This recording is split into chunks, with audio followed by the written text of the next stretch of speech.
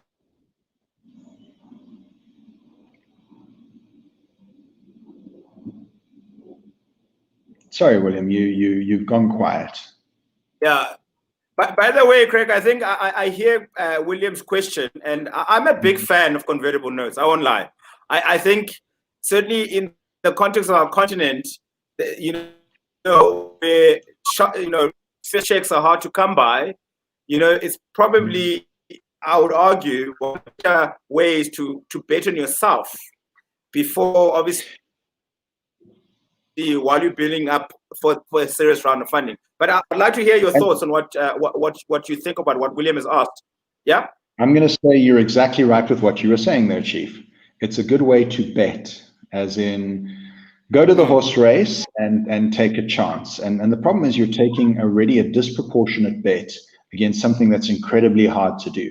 I'm saying to you, build a $6 billion business with no money in 6 years. That's not reasonable to begin with. Now I'm saying I want you to time box that bet. And if you don't get it exactly right, if you're a day late, you're going to lose more equity, which is going to make you less motivated. It's going to make you harder to sell in another round. You're going to argue over the calculation because, like I said, if 130 of Ivy League educated VCs couldn't do the calculation right, what are the chances a founder who's more focused on his business than math is going to get it right? And if you're so willing to take a bet and you're so sure, then why not take a loan against your house? You're taking a very dicey instrument very early on because of one or two reasons. You're not willing to go outside, or you're too scared to, or you don't believe in yourself enough to. But if you believe in enough in yourself to risk completely killing your cap table before you even begin, why don't you believe in your ability to go get a normal term sheet? Or why haven't you tried to negotiate a normal term sheet? Most VCs are not monsters. They come in wanting to support you. They're willing to part with their money and believe in you. You could probably have a reasonable conversation with the right one.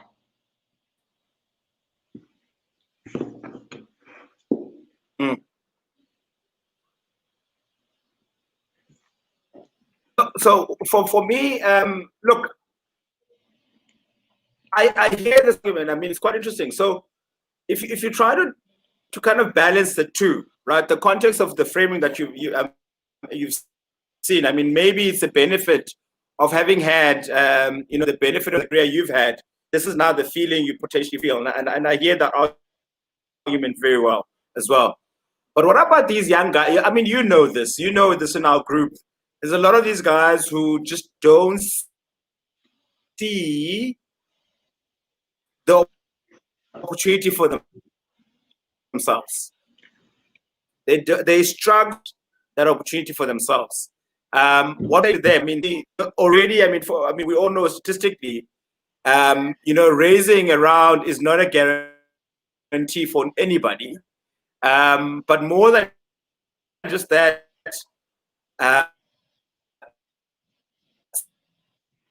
sometimes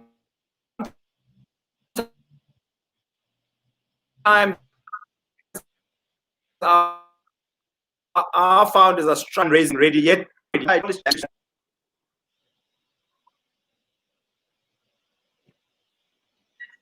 Africa's connection is hectic.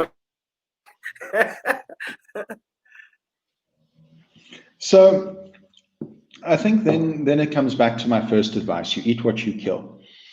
You need to negotiate the ratchets and everything that come in that convertible note. So there's a number of different variables that affect a convertible note. So time, amount, discount, multiple, etc. Imagine you're talking to a geek, and I are one, so I can make this insult freely. Whatever you tell me is usually optimistic. When a developer tells you something is going to take 2 weeks, times it by 2 and add 10%. If this is first and you're really early in and you think you can do something in a year, let me save you being humbled. Let me save you the mistake. Every overnight success takes 3 to 5 years. So if you are going to do it, give yourself the time to do it, because I promise you, a plan is a list of things that does not happen. So when you negotiate that, you're going to do it over 3 to 4 years. You're not going to do it over 1s and 2s, because everyone I've ever seen do a note over 1 and 2, the founders lost, never the investor, unless the business has completely gone bang. So then it's up to the founder to great that you believe in yourself. Don't get cocky. Have a little humility. Give yourself some time to work.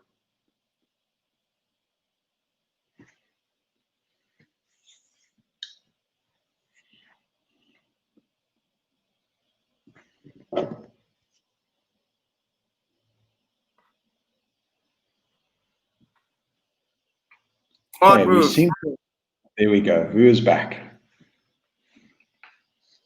I know I'm an accountant by training. He's formerly an accountant. Thanks to everybody who's joining. And please, if you've joined in and you are on YouTube or Facebook, send us a comment. Craig will receive it and will be able to respond to it on the call. But Thabiso, we've got you lined up. Thabiso is an accountant by training. He's based in Gaborone in Botswana. But over to you, Thabiso. You've got a question for Craig. Okay. Hi, Craig. How are you doing, sir? Yes, my name is Thabiso Qabaka. As Vuyisa said, I'm from Money Chaps, one of the ventures supported by Finmark and Hybrid. I just want to make a comment before I say my question. Yes, I'm also a fan of paying people at fair value, especially for services that I don't consider to be core of the business. And yeah, I agree with you on that part. And I just wanted to ask you if there's a specific financial modeling tool, whether it's Excel or any specific application that you use to value the business before funding, because that can be very tricky if you're. Yeah. The typical one, and you as an accountant would know it, is a DCF, a discounted cash flow. And you'll do a 5-year projection on, again, modest numbers, not I'm worth $1 billion in 5 years. And you can use that DCF as a loose framework to get there. You can also, again, do that 36-month model and submit that. Because DCFs tend to get a discount of 28%, whereas a normal model doesn't. And that kind of, it makes a difference. So I would rather say model your needs for 36 months. And this is important because at month 12 or month 24, a year before you run out of money, you must start raising money again, because it might take you that long to raise again if you're still going to be silly and only raise locally. And if I haven't said it enough, please don't raise locally. Please don't be silly. Look, there are some amazing local venture capitals, but the amount of money you're going to need for this very long marathon is a large amount of money, especially if you want to be Facebook sized one day, and I hope you do all get there. It goes quickly, and it helps to move. I'm very jealous of Vu at the moment. He's sitting in civilization where I came from. I moved up here for business and a girl. I still have the business. I had no connections. And by my end of my first year being here, knowing no one in Joburg, being a typical Caetonian, saying, I'm never moving to Joburg. Joburg is horrible. I raised 100 million Rand VC fund. So there isn't the excuse of I don't have a network or I don't have this. Nobody has. You go out and you get it. So also don't be afraid to go out and get it. Okay, thank you. Perfect. Do we have any other questions? Craig, let's let you. Sure. Let's let you continue, and then I've got also hopefully on the call. We've got Mtabisi, also in Botswana in Gaborone. He hasn't indicated that he's. There you go. There. Welcome, Tabs. Tabs is ready. He's ready, Mix. So let's bring Tabisi on. I know that Craig has still got more to share, but let's quickly get the questions from entrepreneurs. And remember, guys, don't forget to introduce yourselves. Yeah.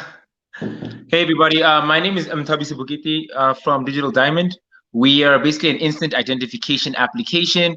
We tokenize your identity, so it's like seamless KYC across country. basically, and it's aggregated, it's rolling, so it's not like a static thing. As you interact with different institutions and different businesses, it keeps gathering that data, building onto that. Speaking of data, with venture capitalists, do you guys use any specific pointing metrics or measures or formulas to assess entrepreneurs' performance, investability, and if so, are you guys considering using AI to turn that data into like a VC focused AI that could almost basically assume what ventures would be more successful in this specific industry, across this specific region, in this specific country?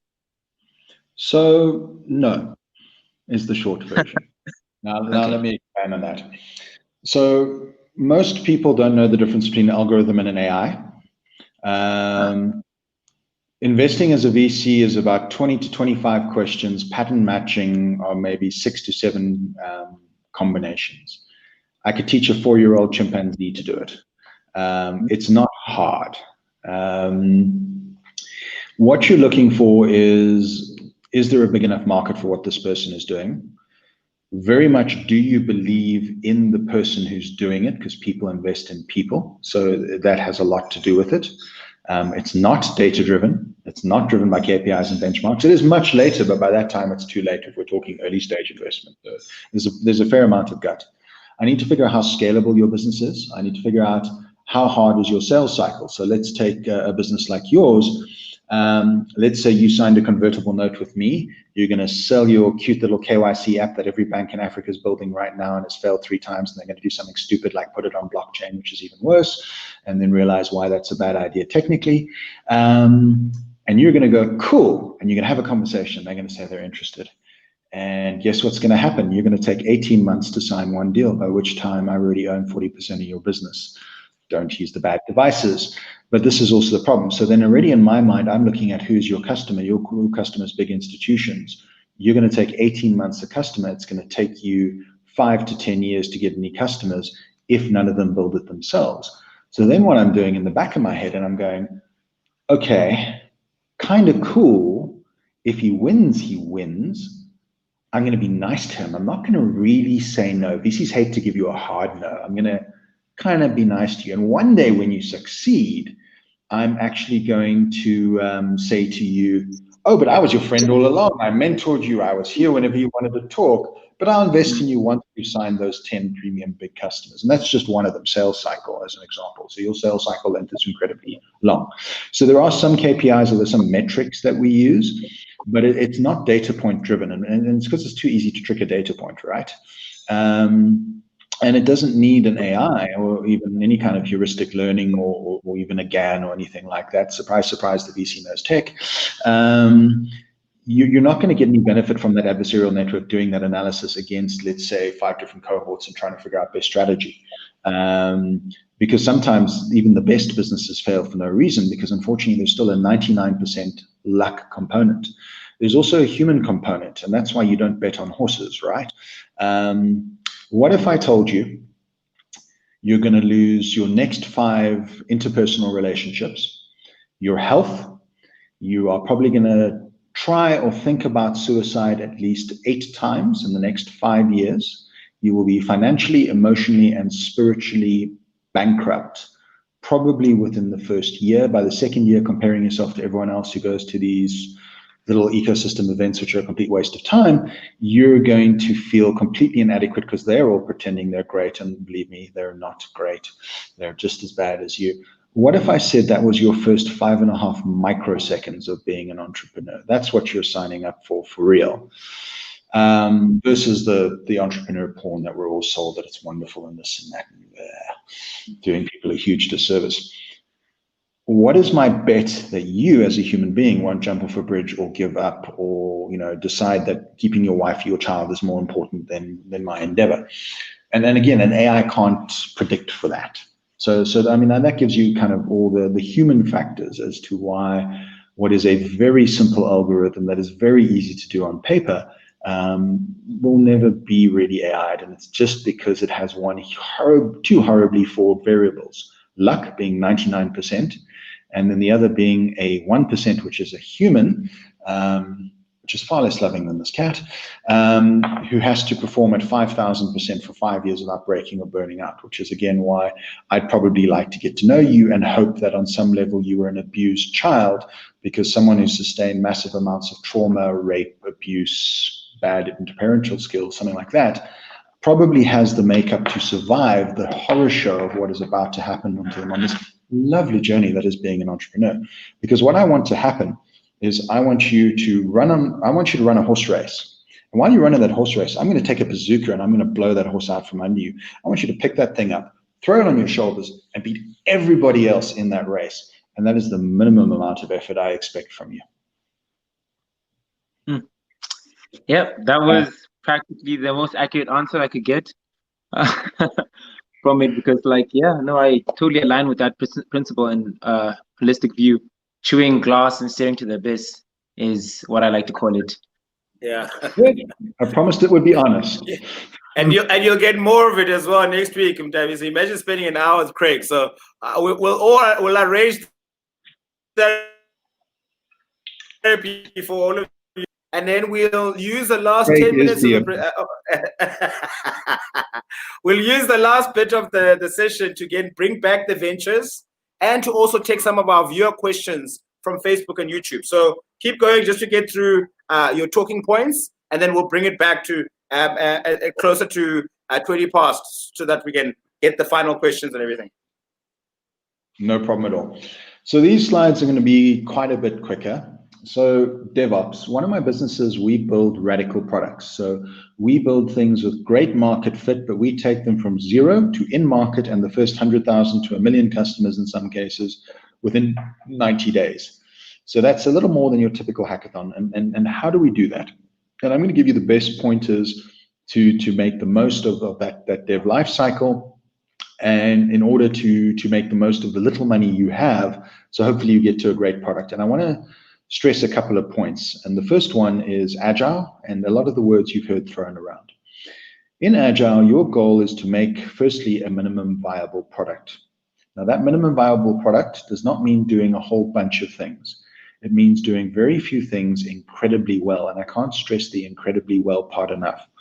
At the same time, you're never going to have all the features, so don't try to have them. If you're not a little embarrassed of your product the first time you launched it, you've waited too long and probably missed your market.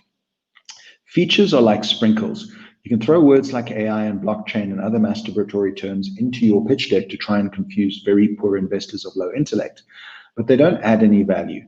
Value is derived by solving a core problem. So when I go into, it's a hot day, I go down to Camps Bay, I feel like an ice cream, I go into the ice cream shop and the guy says to me, hey, we've got ice cream, what would you like? Hey, I'd love a Pinot Pinguino. I get my little Nutella ice cream and I'm the happiest nerd in the world. I go back another day, it's now 38 degrees, it's even hotter. I want to go to an ice cream, I go in, hey, he's got soft serve and a flaky, I get that flake 99, I'm back with my grandma on Fisher Beach, I'm happy. I come back the third day, it's now 40 degrees. He says, well, I've got sprinkles, but we're all out of ice cream because the last 2 days have been crazy. What happens? I don't buy. People don't buy sprinkles. Features are sprinkles. If you're trying to get people to buy your stuff, don't waste your time building sprinkles. Okay, cool. Here ends that rant. Now, Agile is the methodology you should be using. It's a spin-off of the Kanban approach that was kind of pioneered through Microsoft. And really what it says is it allows you to be an agile company. And what you do is you focus on doing today really well. You don't worry about next week, Thursday, because if you don't do today well, you won't get to next week, Thursday. It also says that if you're working in small, incrementable, shippable pieces of software every 2 weeks, if there is a big direction change, and I mean big, cataclysmic, we are trying to avoid an asteroid that is coming to kill us like the dinosaurs, and we want to do something silly like a pivot, you can then decide to move your product in that direction without having to undo a lot of work. It's just really a matter of now turning left as opposed to throwing out everything and carrying on. So that's where Agile is really good. It also means you can get rid of horrible meetings, and I spend about 15 minutes in the morning with my team, a very, very, very OCD and grumpy project manager called Dean, who actually makes me look very chilled, which is odd because I am the most horrible taskmaster ever, but he makes me look good by comparison. And he'll typically get people through it between 8 and 15 minutes. And that's the only meetings we need. If we need anything else, we'll walk up to someone and we'll have a conversation for 2 minutes. We'll make a decision because you want to make that decision really, really fast. So if it's the wrong one, you can still make 4 more bad decisions before that wrong decision matters. And decision speed is important. It's like a plane coming into land or takeoff. You've got X amount of runway before you burn in fiery explosion. So best you make those corrections. The other is theory of constraints. Understanding it comes from logistics, and it's understanding where your real bottlenecks lie and addressing them.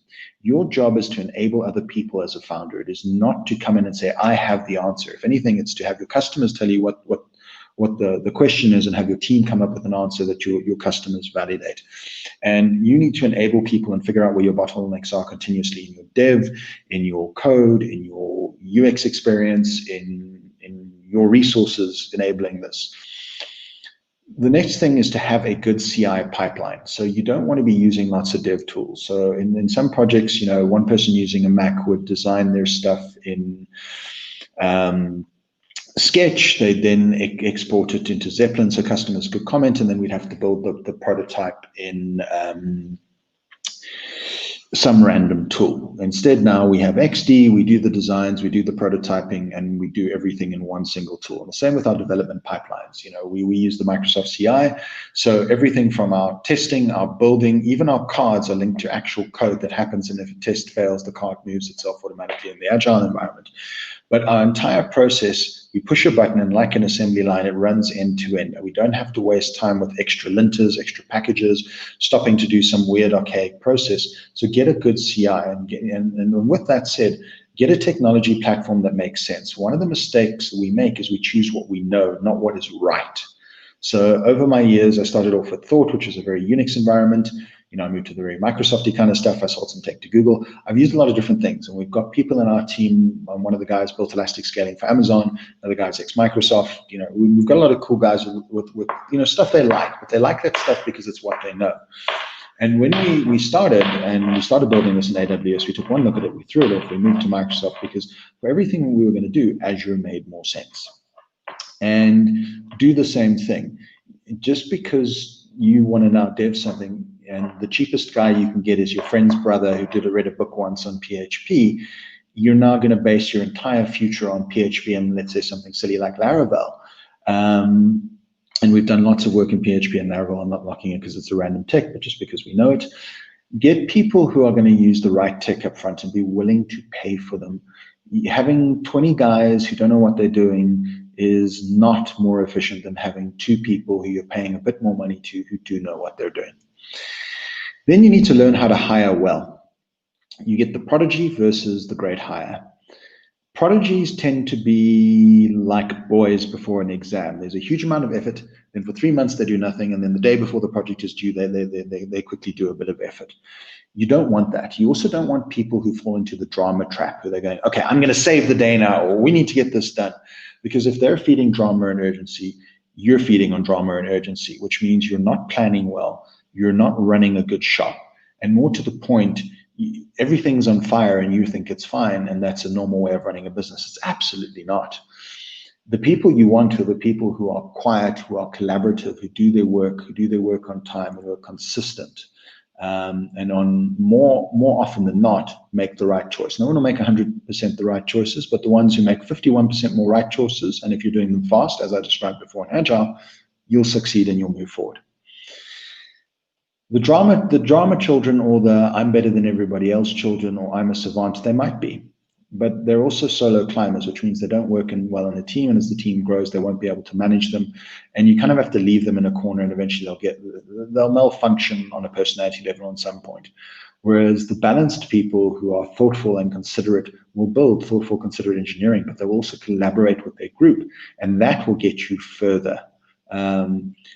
Hire for fit, not for talent. You can teach people skills. You can't teach them not to be an asshole. Then you need to learn about cheap versus good. You can have fast, you can have cheap, you can have good. It's the old joke, pick one. That's what you're going to get. So, I know you're going to want 10 teams and a PA and a this and a that. Don't do that. Have 5 people who are really good and who are committed to the cause. You're going to move a little slower, but you're going to move 10 times better because you're going to have less reverts. You're going to build good software. You're not going to have any technical debt, for 5 to 10 years if you do it right. And that's important to know the difference. Here's the other thing you need to know. Everybody sucks at hiring. I have had good days in hiring over 1,000 people. I've had bad days in hiring, and I've had days where I don't know how I got it so wrong. Learn to get good at it. You're going to pay some school fees. You're going to make some mistakes, but remember, hire slow and fire as fast as you can. Toxic people will destroy the rest of your team, or slow your progress, or kill your dream. You are having to build $1 billion business in 5 to 9 years. You don't have time for it. It might feel expensive. It will suck. You will hate yourself.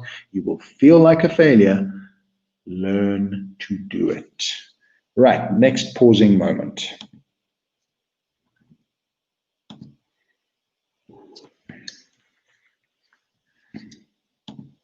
Right, do we have any questions before I move on to revenue and marketing stuff? Yeah, look, Craig, I actually want to allow one person to speak this time. I'm also cognizant of time, but I want this person to speak, and it's Thabiso, okay? Because this entire session you just presented now is actually the one that he's the most affected by it. So, Thabiso, let's bring Thabiso on. Thabiso, what do you think of what Craig has just said? I mean, you and I have been having this conversation the last 2 or 3 weeks. How did you find Craig's advice? I was about to shout amen. Do you have any clarity seeking questions for Craig about what he just said? I mean, you're going through this right now, so no, I think in some aspects he made my life a bit more easier, because I was afraid of hiring don't hiring the best fit. But now if I do it, fail, and come back, reiterate the whole process again, I'll get better. And I also like the fact that you said, keep the team small, effective, and efficient. Like, don't try to go for a bigger team, thinking by having many people, it will be more effective. As long as the people are there.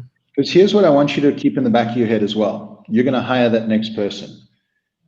I want you to imagine that up front, you're going to lose 30% of your bandwidth because you now need to have a plan for that person. Ongoing, you're going to lose another 20%, getting them up to achieve to the vision you set. Because again, your job is not to do the work, it's to set the vision, let other people do the work so more gets done. And you might have to fire them. Now, that's for one person. You suddenly do that for 5 at the same time, your eye is off the business, your bandwidth is gone, and you're actually going in the wrong direction. And there's an easier way to do it, hire behind the curve. And I know that's a cliche, so let me give you the better version of this. You've got 5 people, all of them are working days, nights, weekends, they're about to fall over, they look like they're gonna die. You're allowed to hire 1 more. I want you to have a plan for them. I want you to plan exactly what their first 3 months of that business works like, or at least the last 6 weeks. And I want you to set at least 5 KPIs. And if you can't find the discipline to do that beforehand, because you're not going to want to, because now I've got to take time from this important stuff and I've got to worry about this hiring people, admin. If you don't, it will go wrong. It will go very wrong. So if you want to hire, that's the homework you have to be willing to do honestly. Otherwise, it'll go wrong every time.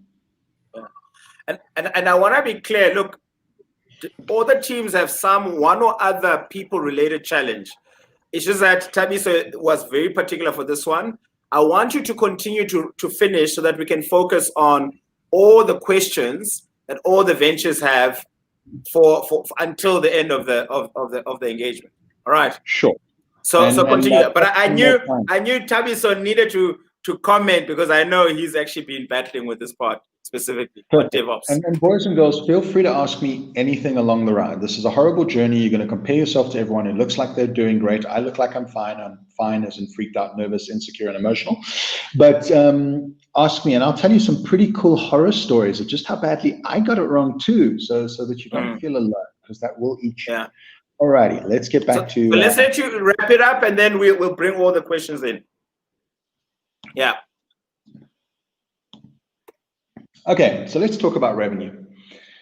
Your most important job, believe it or not, is to get customers and revenue. Now, I'm a geek. I love tech. But what I want is, I want to spend all the money you give me as a VC on my tech, and that is the wrong thing. You want to spend about 20% on your tech and 80% on finding revenues and customers. The first most important thing you need to understand is your CAC, then your LTV, and then your funnel. So let's talk about that. Customer acquisition cost, CAC. It costs me $10 to get a customer. I know that a customer is going to spend $100 a year with me and probably stay with me for 3 years. That means their lifetime value with me is $300 LTV. So if I get one customer at the cost of $10, what I should do is spend another $290 in getting, my next 29 customers. Because remember, you're trying to grow a business over 6 years, not over 50 or 100 years, but your business is going to be as big as a Standard Bank or whoever the case may be in, a fraction of the time. And how you do that is you buy your market, but you buy your market sensibly in terms of it has to make sense as an overall relationship. And I'll come to how you work that out a little later on. And then, of course, your funnel. People walk in, you throw them in the top of the funnel, they see your product. You then get them to consider your product. You then get them to try it or buy it. You then help them realize some level of success, whatever customer success means for them. And at the bottom of the funnel, they become your best customers. Now, you think about when you actually go and say you want life insurance or a medical aid. You don't think of that failed rugby player from high school because that's probably what he's doing. You don't run off to your nearest bank and say, hi, what financial instruments do you have? And do you have someone with a financial advisor who would never pass an economics degree? Of course you don't. You go somewhere else. You go to Facebook and you ask your friends. And so having your customers as your best advert is the quickest way to get other people to move from consideration straight into buying your product because, hey, if it was my best mate recommends it, he says it's good, I'm going to take the plunge, I'm going to buy the product. You then also need to know the difference between enterprise clients, B2B, B2C. You need to understand your model. Now, B2C is very, very easy. I've got this really cool Japanese whiskey. You can log onto my site and buy it. And if the customer wants it and they know about it, and you spend your money marketing well, you'll get revenue. B2B, a little harder because it needs to meet a lot more needs than just one. And the worst in the entire plot is an enterprise deal cycle. So I need to now go and get corporates as a route to market. That's going to take me 18 months minimum, 12 to 18 months. So what I really need to do is only give that 1% of my attention. Where you focus your attention is the point of this particular parable. And what you should be focused on is the lowest hanging fruit for your customers, that customer success, and getting that referral at the bottom of your funnel. And you should know at all times what that's costing you. Because what should happen over time is that cost should go down, and it might originally cost you, $100 to get 1,000 people to look. And of those 1,000 people, 10 people sign up. So you can work out your CAC. And then over time, that CAC will get lower and lower, and eventually you're paying, your messaging is right, your product market fit, your customers are right. And through that, you are then able to spend less and less on marketing, and you'll keep watching that CAC, you'll keep watching that LTV. And if your CAC suddenly goes up, well, your messaging's wrong. Or if you change something in your products and people start falling out of your funnel earlier, again, you know it's wrong. And you've got to keep a real eye on that. I've spoken about the geek trap. You need to spend more money on marketing than you need to spend on your product. That is going to feel hard. Marketing and revenue are the scariest spends anyone's ever going to make. Advertising is an interesting one. It basically says, "Hey, Mr. Mark, I want you to drink some water properly because that cough is concerning me, and I can feel it on the other side. You can tell that you're not used to kind of doing this kind of level of talking. So we are all supremely thankful, and certainly there are people like Michael Dos Santos who are commenting on YouTube. And thanks to everybody who's joining us on Facebook and YouTube. And please, we are watching your comments. We are looking for your questions. So you do have questions for Craig. We see that you guys are watching. Thank you. Please feel free to comment and to also send your comments and your questions for Craig on Facebook and YouTube, and we'll check in. You feeling good? I'm good. Let's keep going. Just come in just to do that. Let's keep going. Thanks for the say. Alrighty. So your next thing is to kind of understand what your marketing budget is going to look like. Now, the average Silicon Valley startup in the very early stages, and understanding that seed capital globally is about $4 million just at the seed stage, pre-customer, pre-revenue, spends about $250,000 on their general existence per month. And then once you add marketing, that probably goes up about 180. But your typical marketing budget should really start at around $20,000 per month and max out at about $80,000. And you want to start at 20, get that cost to go down once your messaging gets better, your product gets better, you've got more, referrals and customer testimonies. And then once you reach that peak and you started at $100, but now you're paying $13 to get your customers, that's when you ramp it up to kind of $80,000 a month and get the market really, really quickly. The other method you can use is very simple. 40% of your revenue growth delta. Now, why is this guy bringing maths and physics into it? Okay, so a delta is really just a vector. So here's how it works. Let's say you're a company who's making $1.5 million and you want to get to $4 million in annual revenue. So the difference really in that is 2.5. So if the difference is 2.5, you probably need to spend 40% of that in order to get your budget. So where are you? Where do you want to be? Take the difference. 40% of that difference is what your marketing budget should be. And for whatever period you want to get to that particular thing. And it really is that simple. And again, that's very scary. Advertising says, I give you the last of my money and I hope I get customers. And if I don't, I'm dead. So you are going to have to maybe wear your brown pants when you do this to rip off a good Deadpool joke, because this is going to be scary. Now, I have some advice on this. Do not use local marketing companies. Do not ever. Rather, just jump off a bridge, find a blender, stick your hand in it. The local quality is not sufficient at all. Why? Because they've never done this. Do you really want to go have brain surgery or open heart surgery or trust your entire life's work to someone who has never, ever done brain surgery or heart surgery? Of course you don't. This is your baby. This is your child lying on the operating table. Are you going to let the local plumber come and do open heart surgery or Of course not. There are many, many good marketing companies you can get access to who for a very reasonable amount of money, and I'll go straight from our marketing budget that we're going forward into in this year in a $35 million round. We are spending $20,000 on marketing per month and $5,000 in skills.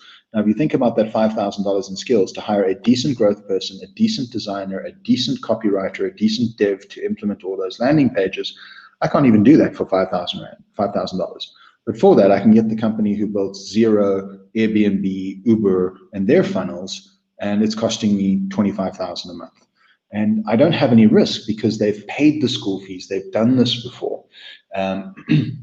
So yes, I don't want you going on I Know a Guy, even though we love I Know a Guy and Embody is the greatest human on earth. But we don't want to see you going on I Know a Guy and saying, hi, I need a marketer. Does anyone know anyone who does this Insta stuff? No, just no. Walk away. Don't do it. Okay, that concludes the show and tell. And I think now here we can open it up to any questions you would like. Go wild.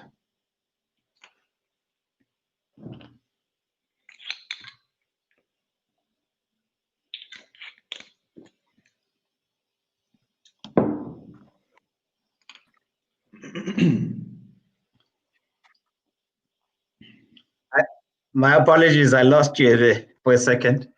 So we're going to bring back the questions again.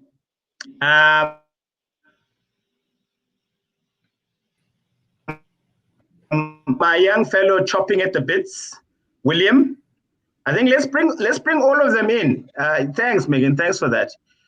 We are missing one of our ventures, Craig, from Tanzania. But let's give an opportunity first to William. Go ahead, William.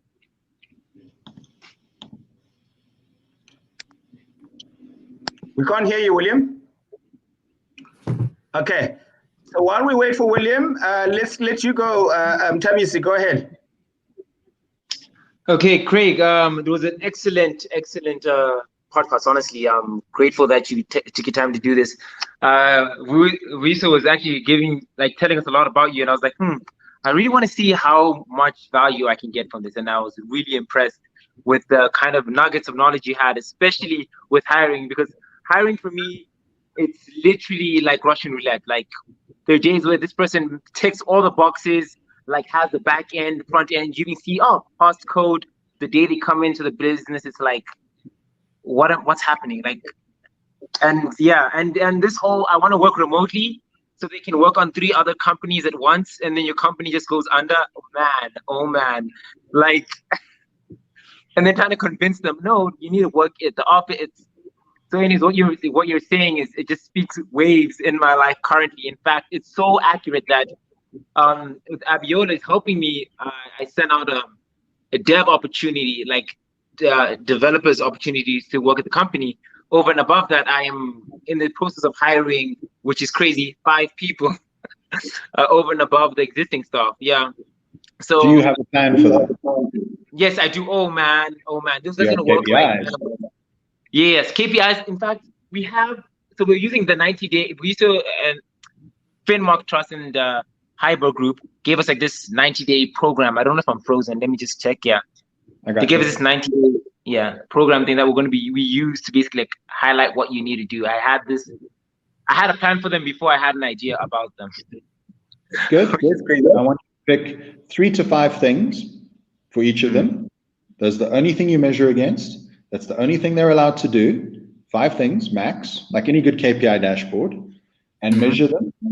And if they don't shape up, be nice, empower them, enable them. If they still don't show up, be less nice. And if by 90 days they haven't shaped up and met their KPIs,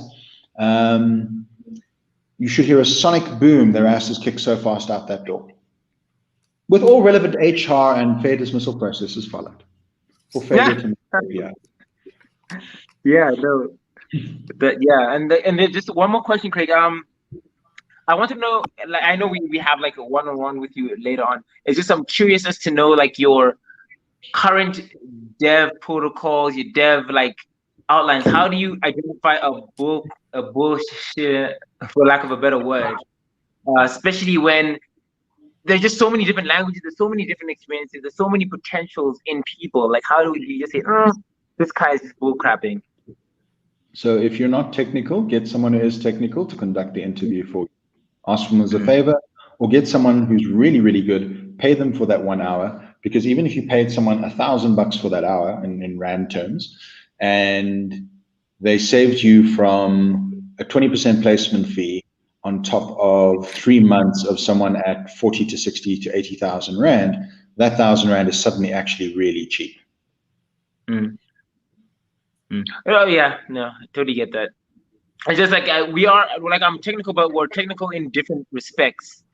So like there's the database technical, then there's like obviously front end, back end, hosting, like all that stuff, security, data protection. So obviously some of those are out of my depth, like specifically on the pen testing, that specific part. Like ethical hacking, I have no background in ethical hacking, but I do know how to build it. After your one-on-one, ask me for some pointers. So all of those are in my wheelhouse end to end at an expert level, but there's also people in my team, and there's people I can introduce you to who are, either really good at infosec or front-end dev or cloud architecture, whether it's, NoSQL stuff like Mongo or, enterprise DB stuff like SQL, et cetera, et cetera. So that's something we're actually all very happy with across the board and across all the disciplines.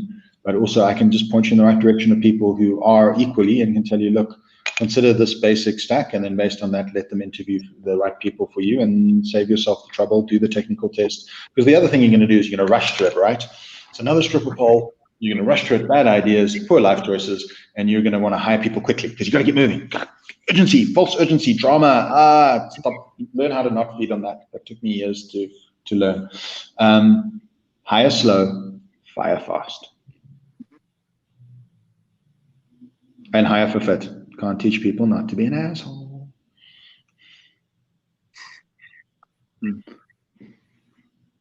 Thank you. Taviso or Williams, you guys can go.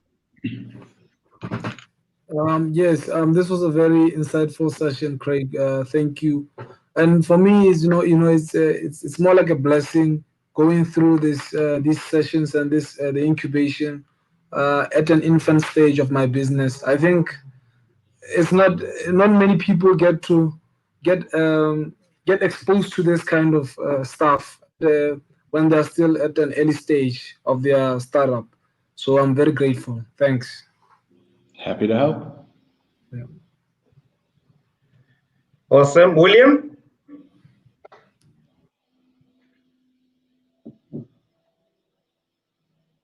I think we're still struggling with William. All right. So Craig, what I want to do is, I'm cognizant of time, and obviously want to make sure that we keep track of even the commitment for the audience watching. We are looking at comments as they come through. Thank those of taking the time to comment. But I want you to kind of summarize for everybody before we wrap up.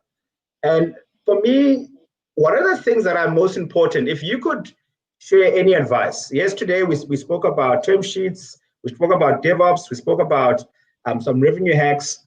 But, what are the things you would definitely want to say to African founders? Okay. I mean, you kind of alluded to certain elements about the role of the ecosystem, whether or not it works or not.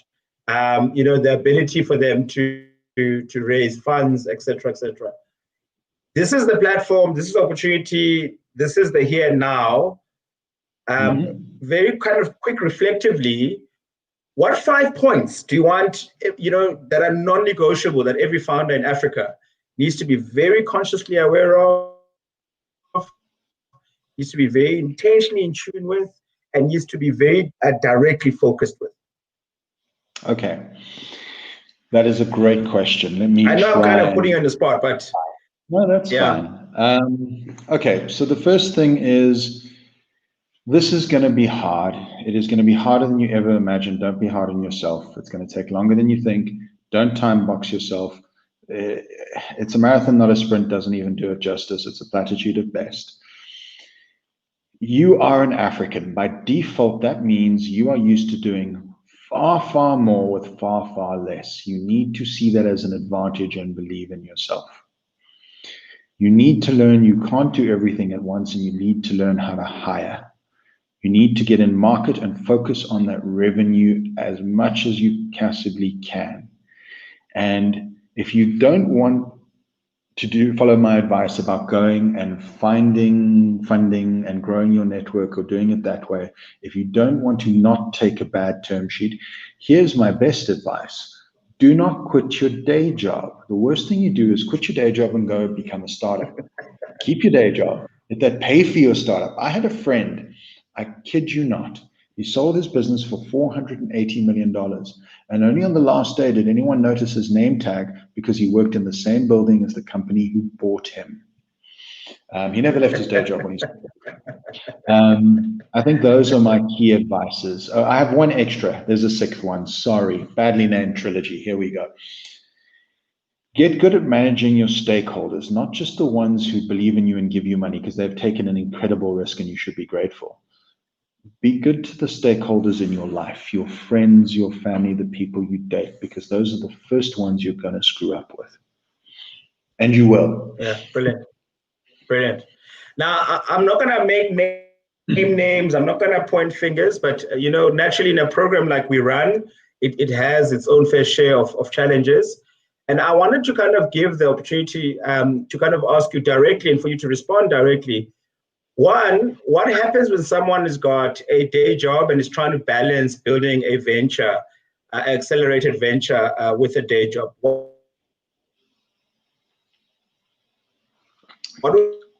would you say to that person? Well, firstly, I hope they don't have kids in a family, because that's going to be even harder. And I hope they don't have young kids, because then it's going to be impossible. And I hope they're married well, because this might fail. You are going to have to be very selective with your time. Set yourself KPIs, work on things that matter. Get your product out as fast as possible and validate it, right? There's easy ways to validate a product with no money. I want you to go to your nearest coffee shop with the budget to buy people coffees. And you're going to say to the person, hey, I want to ask you just 5 questions. If you give me 1 minute, 2 minutes of your time tops, by the time your coffee is ready, which I'll pay for, we're done.